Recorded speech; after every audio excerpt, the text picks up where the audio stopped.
자, 오늘 기독교 세계관 주제는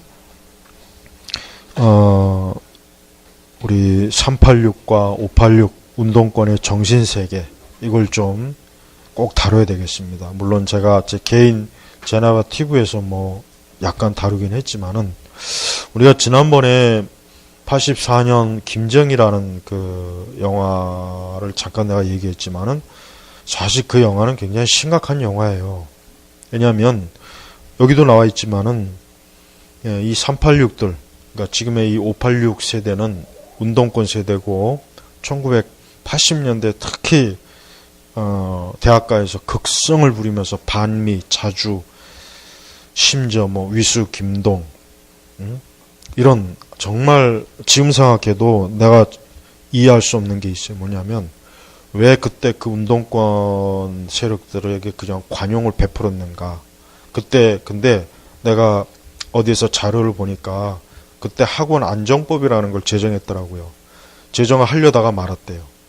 그 학원 안정법을 제정했으면은 그때 이 386, 그 당시에 386, 그러니까 지금의 이 586들을 아주 싹 뿌리채 걷어낼 수 있었는데, 전두환 대통령이 그때 그런 거는 학교 자율에 맡기자 해서 학원 안정법이 제정을 거의 하려다가 그거를 그냥 안 했다고 합니다. 이건 제가 정확하게 자료에 의해서 지금 얘기하는 거예요.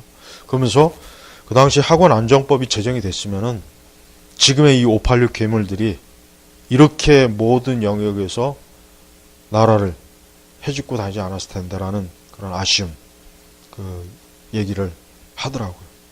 그 저도 의문이었어. 아니 도대체 그 당시 이런 반미, 심지어 미 대사관에 가서 불 지르고 그 당시 나도 또렷하게 기억해요. 건국대 가가지고 완전히 지금 홍콩 사태 있죠. 저런 일들이 일상사였어요. 일상사. 저런 일들이 1980년대에는 이 서울 시내에서 일상사였다. 매일매일 저런 일들이 대학가에서 일어났어요. 그리고 이것들이 꼭 시험철만 되면은 5월, 그 다음에 꼭 중간고사철만 되면 꼭 대모지를 해가지고 학점 그냥 거저 막 받고, 그러고도 그때가 우리나라 경제 3조 이 호황이라 졸업해도 그냥 아무데나 넣어도 그냥 골라서 갈 수 있는 시대였단 말이에요. 그러니까 이것들이 지금 청년 세대를 이해를 못하는 거예요. 지금 그렇게 건국 이후로 이렇게 스펙 좋은 세대가 없다면서요. 그렇지만 지금 거의 한 평균 통계적으로 10만 명의 지금 청년들이 아예 그냥 취업을 포기했대요. 근데 1980년대는 대학이라고 하는 물만 먹어도, 심지어 대학 나온 개새끼까지도 취업이 된다고 할 정도로, 현대, 삼성, 그냥 넣기만 하면 몇 군데 집어넣어도 서러우라고.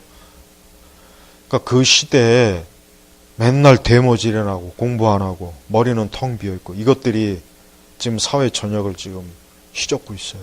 그래서 나라가 이 모양 이 꼴이 된 거예요. 그래서 내가 지금 386, 586의 정신세계의 좌파, 나는 이걸 종교라고 생각해요. 종교. 이들 종교의 특징이 뭐냐? 첫째는 아까 지난번에 얘기했지만은, 자, 지난번에 우리가 82년 김정, 여러분 그 영화 꼭 보셔요. 나는 그 영화 보고서 혐오감이 들었어요. 그래서 그 영화를 내가 이 영화를 내가 보기를 잘했다. 이 영화를 내가 안 봤으면은, 근데 내가 책도 좀 읽어보려고 그래요. 내가 시간 내서 한번 책을 꼭 읽어서, 책도 보니까 그렇게 분량도 많지도 않은 것 같더라고요. 언뜻 보니까. 읽어서 영화하고 책을 같이 다 보고 더 정확하게 내가, 어쨌든 하지만 영화로도 충분한 것 같긴 한데, 그것도 보면은 다른 거 없어요. 남자에 대한 혐오감. 그거 왜 있습니까? 거기에 다른 거 있나요? 거기에 무슨 깊이 있는 휴머니즘이 있습니까? 거기에 무슨 깊이 있는 어떤 인간의 삶에 대한 무슨 깊은 고뇌가 있나요? 뭐가 있나요? 그냥 남자에 대한 일방적인 혐오감을 드러내는 것밖에는 안 돼. 나는 누군가가 좀 페미를 반대하는 82년생 남자 이름 누구 하나 해가지고 책을 좀 냈으면, 한번 똑같은 관점을 하면 책을 냈으면 좋겠어. 그러면은 여자들도 보고 아마 기가 안 찰 거예요. 자기들도. 나는 남녀 간에 이렇게 서로 간에 이렇게 적대적인 걸 조장하는 것 자체가, 그걸 딱 보면은 이거는 아니구나. 그걸 금방 눈치채야죠. 그러니까 교회는 페미니즘에 대해서 동조하면 안 돼요. 우리가 아니 언제 우리가 여성을 미워하고 혐오하고 학대하는 걸 좋다고 한 적은 없어요. 일반적으로. 물론 나도 우리 한국 사회가 가부장적인 거 나도 그 이해하고 나도 그 문제점에 대해서 정말 잘못됐다는 알지만, 그러나 지금은 이제 그 단계를 넘어서 거꾸로 남성을 혐오하는 시대로 갔다는 건 이미 벌써 수년 전부터 이미 명확하게 드러난 거예요. 그래서 이 386, 586의 그 가치관 세계가 거기에 그대로 들어가 있어요. 그래서 증오심과 투쟁과 대립. 네. 증오심, 투쟁, 대립. 딱 이게 첫 번째 와요. 그래서 이 386의 정신세계, 586의 정신세계는 뭘 하든지 증오심을 집어넣고 투쟁과 대립이라고 하는 양념 이 세 가지를 뭘 하든지 집어넣어라. 뭘 하든지. 그래서 이 세월호 사건이 대표적으로 그렇잖아요. 하지만 우리가 역대 세월호보다 더 엄청난 사건이 삼풍백과죠. 그때 500 몇십 명이 죽었어요. 그 이전에 페리오 사건도 그렇고 수백 명 단위로 죽은 사건이 지금 수십 명 단위도 많아요. 하지만 단 한 번도 세월호 사건과 같이 이런 식으로 하진 않았어요. 그러니까 투쟁과 대립과 증오심 이 세 가지를 반드시 심어줘요. 그러니까 저들의 이 종교 교리에는 이 386, 586 운동권의 정신 이 종교에는 이 투쟁과 대립과 증오심이라고 하는 세 가지의 이 양념이 반드시 들어가야 됩니다. 이게 안 들어가면 그들은 아무것도 못해요. 그러니까 우리가 알아야 돼요. 우리가 어떤 현상을 볼 때 저기 어떤 투쟁과 대립과 증오심이 있다면은 그거는 반드시 좌파라고 하는 걸 그거는 나는 장담해도 틀린 말이 아니라고 생각해요. 두 번째는 교주 숭배입니다. 자, 이 386, 586들은 굉장히 교주 숭배가 강해요. 일단 김일성이나 김정은, 김정일, 레닌, 스탈린, 모택동, 카스트로, 체게바라, 그 다음에 예전에 한총련 의장, 걔네들 그 운동권의 그 세력들이 막 한총련 의장을 막 무슨 수령 독 막 그 섬기는 것처럼 호위하는 거 봤죠? 그런 거 봐요.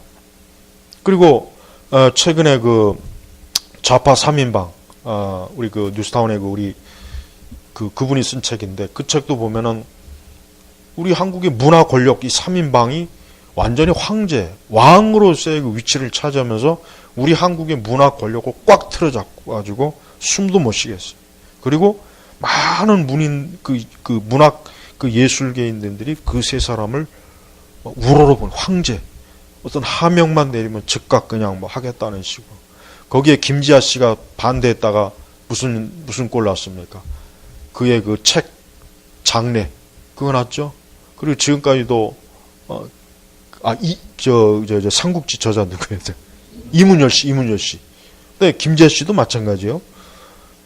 특히 이문열 씨는 진짜 참 나는 그 사람 용기 있게 생각해요. 왜냐하면 그 사람이 그냥 시대에 맞춰갖고 그냥 좌파에 맞는 살살 긁는 그런 얘기나 하고 했다면 지금까지도 아마 이문열이는 한국 문학에 아주 거둔이 막 온갖 좋은 평은 다 들었을 텐데 그도 일찍이 이건 아니다라는 딱 생각 가지고 좌파에 대해서 공격하니까 책 장례식 그게 책 장례 막 현대판 분석 갱유를 일으켰잖아요. 거기에 비해서 이제 태백산맥 그 저자 같은 경우 정말 그 책을 내가 우리 우리 서재다 우리 교회 서재다 한 권 꼭 들여놓을 그 책을 꼭 다 읽어봤으면 좋겠어요. 그것뿐만 아니라 우리 한국의 대표적인 10명의 근데 그 책은 절판이 됐더라고. 내가 그래서 절판책은 내가 구했는데. 그러니까 이 사람들은 교주를 숭배해요. 교주. 그러니까 어떤 하나의 특정 인물을 일부러 내세워갖고 그 특정 인물을 주제로 모이고 거기서부터 모든 조직 체계가 다 그렇게 와. 그러니까 없으면 일부러라도 만드는 거예요. 없으면 일부러라도.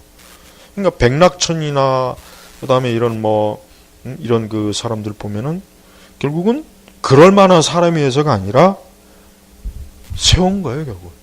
교주로 세운 거예요. 좌파들이. 그래서 그 사람들을 중심으로 문화 권력을 확 쥐어잡아가지고 우리 한국의 이 좌파에 적어도 이 문화 쪽에서는 좌파들이 완전히 다 모든 영역을. 근데 거기 문화뿐이겠습니까? 교육이 있죠. 정치력은 말할 것도 없죠. 종교도 있어요, 종교. 종교는 누구예요? 손모음 같은 사람이에요. 뭐 그 사람뿐이겠습니까? 몇몇 사람 또 있잖아요. 교주를 만들어갖고 그 중심으로 어때요? 자기들의 권력을 마치 여왕벌과 이 개미 일벌레의 관계 딱 그 형태예요. 그래서 이 좌파들은 반드시 교주를 만들어야 돼요. 그리고 그 교주를 숭배하게 해야 됩니다. 그래야 그들은 뭘 할 수가 있어요. 또 유아독전, 살인과 거짓말을 정당화해요. 흔히 얘기해서 시체팔이라는 말도 거기서 나오는 것이고, 자신들은 뭐든지 다 옳은 거예요. 자기들은 사기를 쳐도 거짓말을 해도 문서 조작을 해도 증거 서류를 학교에서 빼내와도 심지어 CCTV에 그게 찍혀도 유아독전이에요. 자기들은 뭐든지 다 옳다. 자기들이 하는 것은 처음부터 끝까지 무조건 옳다는 전제하에 그들은 밀고 나가요. 우파는 그래도 좀 양심이 있어서 옳지 않은 건 그래도 옳지 않다고 고개라도 숙이는데, 이들은 어때요? 우리가 봐왔지만 아나무인이잖아요. 천상천하 유아독전이. 부처가 태어날 때 그것만 했다고 하죠. 그 말 같지도 않은 말이지만 자기들 위에 자기가 최고예요. 모든 게 자기 아래란 말이에요. 그러니까 유아독전이란 말이에요. 그 다음에 이제 폭력 세뇌와 폭력 선동. 이건 뭐 설명할 필요도 없겠지만 민주노총이라든가 우리 한국의 그 옛날 운동권 세력들 보면은 그들은 저들은 오직 폭력 선동과 폭력 세뇌. 사실 뭐 마르크스 공산당의 기본 전제는 뭐냐면 폭력을 전제로 하지 않으면은 혁명이 이루어질 수 없다. 이게 전제거든요. 그러니까 무조건 폭력이 들어가야 되는 거예요. 지금 솔직한 얘기로 그나마 아직 우리나라에 그래도 주한미군이 있고 아직은 그래도 우파가 그래도 시퍼렇게 눈을 뜨고서 이러고 있으니까 그렇지, 만약에 이것마저 없으면은 우리는 홍콩보다 더한 일을 겪어요. 겪고도 남아요. 저 홍콩 사태를 지금 보니까 그래도 미국이 그래도 법안에 서명해가지고 참 지금 진짜 참 거의 죽다 살아나는 건데, 그래도 2048년이면은 중국의 그 홍콩의 그 주권 체제를 이제는 폐지해요. 2048년. 그럼 그 뒤에는 어떻게 되겠습니까? 홍콩은 이제 저것도 못하는 거예요. 근데 지금 미국이 그래도 일단 제동을 걸어놔서 일단 더 이상 시진핑이가 어떻게 하지는 못하는데, 우리나라도 마찬가지. 우리나라도 그래도 우파가 시퍼렇게 살아가지고 태극기 막 하니까 그래도 손을 못 대는 거지. 안 그러면 어떻게 될까요? 길거리에서 경찰을 아마 홍콩보다 더한 일이 벌어질 거예요. 가만 안 둘 거예요. 틀림없어요. 조금만 태극기 달고 있으면 두들겨 패고 잡아가고 그런 일이 벌어질 거란 말이에요. 그러니까 폭력 세뇌, 폭력 선동이 있단 말이에요. 근데 그보다 더 무서운 건 정신과 사상 통제. 이거 보통 언론 통제라고 하잖아요. 정신과 사상을 통제하는 거예요. 우리가 유튜브라고 하는 이 어떤 그 트위터나 유튜브라든가 이런 게 없었다면, 특히 유튜브 같은 게 없었다면은 어땠을까? 그 생각이 많이 들어요. 유튜브라는 게 있기 때문에 저들이 정신과 사상을 통제할 때 그 유튜브가 어때요? 그 사상 통제를 벗어날 수 있는 길을 딱 열어준 거예요. 언론 통제가 됐을 때 그나마 이쪽으로 길이 열려가지고 어때요? 저들이 통제하는 거를, 저들이 가로막은 거, 저들이 숨기는 거, 저들의 음모, 저들의 것들을 어때요? 대중에게 알릴 수 있는 역할을 한 거잖아요. 그러니까 왜 지금 이제 내가 어디서 이 얘기를 들었는데, 구글 본사에서는 노란 딱지 붙이는 거 이거를 하청을 준다고 하더라고요. 하청. 구글 본사에서 하는 게 아니라 자기네들이 그거를 할 필요가 없고 하청을 준답니다. 하청 업체에서 그걸 하는 거라고, 거기 가서 따져라, 거기 가서 항의해라, 이 얘기를 제가 직접 들었어요. 그러니까 구글 본사는 왜 자꾸 노란 딱지 붙이냐 해도 걔들은 이건 우리가 하는 게 아니라 우리가 준 하청업체에서 하는 거야라고 하청업체에다 떠넘긴대요. 그러니까 지금 이 노란 딱지 문제가 이게 그냥 단순한 문제가 아니라, 그러면 우리나라의 유튜브를 누가 관리하겠습니까? 유튜브 본사에서 관리하는 게 아니고 유튜브 한국 코리아가 관리하는 게 아니라 그들이 하청업체에다 주는 거예요. 그래서 노란 딱지 붙이는 게 왜 자꾸 우파 진영만 자꾸 붙느냐 하는 게, 이게 사실로 드러났습니다.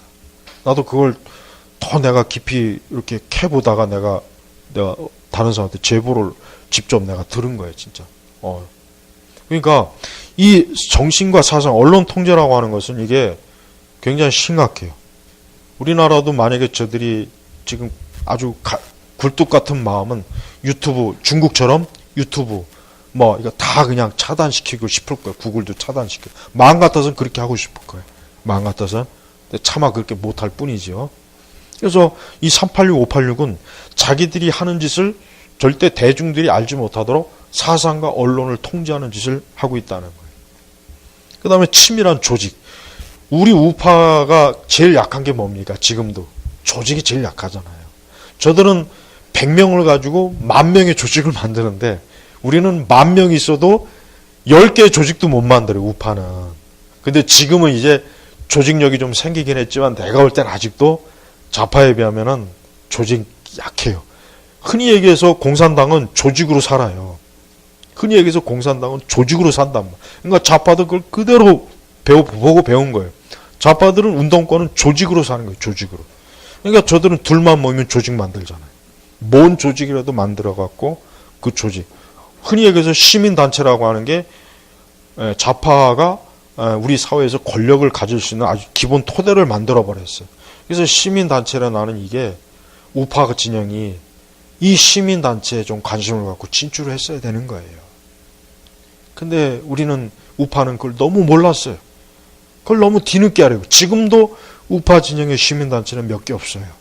전부 다 거의 좌파들이에요. 시민단체들은. 그러니까 제발 우파 활동하는 분들은 저 거리에 나가서 태극기만 들 것이 아니라 이제 좀 조직을 만들어라. 조직을. 이제 좀 조직을 한 명이든 두 명이든 조직을 만들어서 뭔가 활동을 하기 시작하고 그 조직들이 연대해서 우파의 그것들을 빨리 회복해야지. 안 그러면 안 돼요. 뭐든지 조직이 만들어지지 않으면 아무것도 안 됩니다. 그래서 빨리 이걸 정비해야 되는데 물론 지금 그래도 많이 좋아지긴 했다지만 아직도 우파 진영은 이 조직에 있어서 굉장히 열악하다는 것. 이건 사실이에요. 두 번째는 저들은 자신이 만들어놓은 조직의 가입 탈퇴를 저들은 절대 개인에게 자유를 주질 않아요. 철저하게 그걸 조직이 관리를 해요. 그래서 가입이나 탈퇴도 반드시 조직이 딱 틀어잡고 있지 뭐 개인이 뭐 편의점 드나들듯이 그렇게 못하게 만들었습니다. 그래서 많은 운동권 출신들이 가입을 했는데 탈퇴하고 싶다고 해서 탈퇴를 못했어요. 그 탈퇴했을 때 그 많은 그 보이지 않는 그 굉장히 학교에 있을 때도 마찬가지고 사회 진출에서도 굉장히 많은 압력이라는 게 많이 들어온답니다. 다음은 이제 아까 얘기했지만 계속 이어서 조직을 위한 희생과 죽음과 이거를 강요합니다. 이게 특징이에요. 조직을 위한 희생과 죽음을 강요해요. 이거는 뭐 다 드러난 사실이니까 내가 뭐 얘기해도 상관없지만 운동권들은 자신들의 조직 유지를 위해서 그들은 어때요? 성적인 그런 부분까지도 저들은 실제로 그런 일이 있었어요. 그건 절대 가짜 뉴스가 아니에요. 끄는 말이 진짜 있었어요. 그래서 운동권 내부끼리는 그걸 다 서로 안답니다. 다 아는 거예요. 그런 걸 서로 다 아니까 서로 간에 어때요? 서로 간에 서로 다치는 일을 못 하는 거예요. 치명적으로. 그러니까 조직을 위한 희생에 죽음은 당연한 거다라고 하는 것을 처음부터 배우고 들어가는 거예요. 아예 훈련 받을 때 그렇게 배워요. 그래서 나는 뭐 절대 뭐 무슨 열사죠, 열사. 그건 열사가 아니에요. 그거는 그냥 조직에서 죽으라고 밥을 내준 거예요. 열사라고 우리는 부르면 안 돼요. 그건 열사가 아니에요. 그거는 좌파들이 조직에서 그를 희생시키기 위해서 애초부터 딱 찍어낸 거지. 어떤 자발적인 그건 동화 같은 얘기고 순진한 거예요. 네. 물론 외부에서야 열사라고 선전하겠지만. 그리고 무엇보다도 이 좌파 386, 586들의 특징이 뭡니까? 애국심이 없잖아요. 나라와 민족에 대한 애국심이라는 게 없어요. 나라와 민족을 망해도 좋으니까 자기네들만 살면 되는 거예요. 자기네들만 공산당에 중국에 돈 받던 북한하고 뭘 하든 간에 자기네들만 살면 돼요. 조국이고 민족이고 아예 없어요. 대한민국이 없어도 자기네들만 살 수 있으면 저들은 얼마든지 그것도 충분히 그렇게 하고도 남아요. 그러니까 절대 386과 586들이 정치권에 나오지 못하게 막았어야 되는 거예요. 그런데 안타깝지만은 90년대 민주화라고 하는 그 허울 좋은 그 망상에 빠져갖고 그 386 출신들이 어때요? 386 출신들이 1차로 김영삼 때 한 번 나오고 2차로 김대중 때 한 번 나와가지고 오늘 나라가 어때요? 이 모양의 이 꼴이 된 거예요. 그래서 애국심이 없다. 그 다음에 마지막으로는 분열 정책을 쓴다. 여기서 말하는 분열 정책이라고 하는 것은 사회, 노동, 다문화, 성별, 군중, 개인, 인민. 자, 최근에 어떤 교과서에 국민이라는 말이 사라지고 인민이라는 말이 들어갔어요. 그 신문에 조선일보에서 분명히 나왔습니다. 교과서에 인민이라는 말이 들어갔어요. 그래가지고 선생님조차도 아이가 선생님 왜 인민이라는 말을 왜 들어가니까 선생님조차도 당황해가지고 왜 국민이란 말을 국민이나 시민이란 말을 쓸 수 있는데 왜 인민이라는 말을 들어가는지 자기도 모르겠다. 이거 내가 조선일보에서 분명히 내가 토요일자인가 금요일자 신문에서 본 겁니다. 이거 절대 가짜뉴스 아니에요. 인터넷에 어디 가서 뭐 본 거 아니에요. 조선일보에서 본 거예요. 교과서에 벌써 인민이라는 말이 들어요. 쉽게 얘기하면은 벌써 서서히 아이들한테 국민이나 시민보다는 인민. 이게 말이나 돼요? 지금 세상이 어떤 세상인데 인민? 조금 있으면 이제 동물하는 말도 하게 됐어요. 이제 너희들 친구가 서로 동물하고 부르라. 그 공산주의자들이 하는 거 있잖아요. 지금 이 정도까지 이런 정신세계, 이런 그 아주 정말 저질스러운 이 종교, 완전 사이비 종교적 특성을 가지고 있는 자들이 누구냐? 지금 정권을 잡고 있는 이 좌파, 주사파들이란 말이에요. 그리고 이런 자들이 학교, 종교, 뭐 교육, 뭐 문화, 예술, 뭐 과학, 예술 다 들어가 있어요. 다 들어가 있어요.